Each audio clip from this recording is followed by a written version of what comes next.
So now we begin our journey with the first chapter of the Qur'an, Al-Fatiha. Its name, Al-Fatiha, means the opener.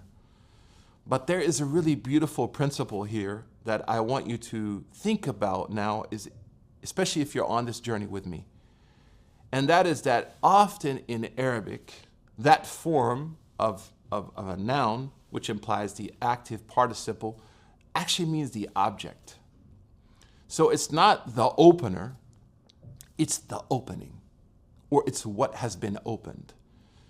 And the implication of that is something very important, and that is that it wasn't you who led yourself to this moment. It wasn't you who opened this door, but Allah, God Almighty. If you are here studying Surah Al-Fatiha or looking at the chapter called the opener, it's a reminder that God opened it for you.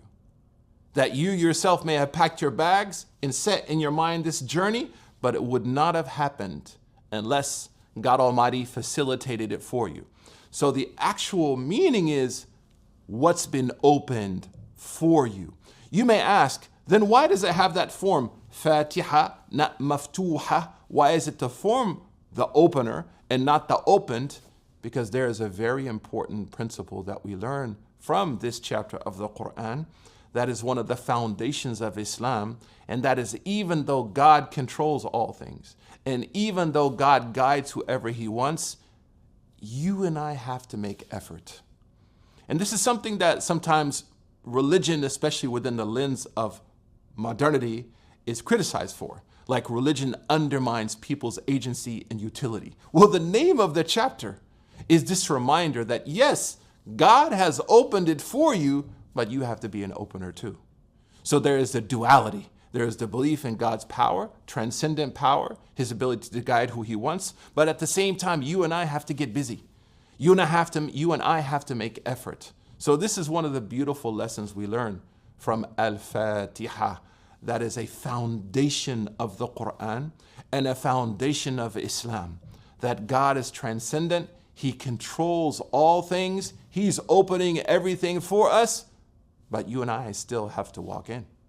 You and I still have to go through that door. So that's the reason and the mystery of why the form is Fatiha, the opener, but it also carries the meaning of maftuha, what's been opened. So the marriage between human effort and God's transcendent power comes together for this beautiful moment.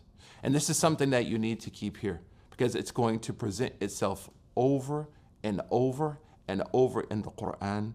May Allah subhanahu wa ta'ala bless us. We'll continue next time going into greater detail about Surah Al-Fatiha, the opening, the opener, the opened, all in that one word to remind us of our attitude towards Islam. The acquisition of faith is one where I can't just wait. It's one that I have to make effort. And it's not one that I simply and solely rely on my effort. I put forth as much effort as I can, and I leave the results to the decree of Allah subhanahu wa ta'ala. Barakallahu feekum. Assalamu alaikum.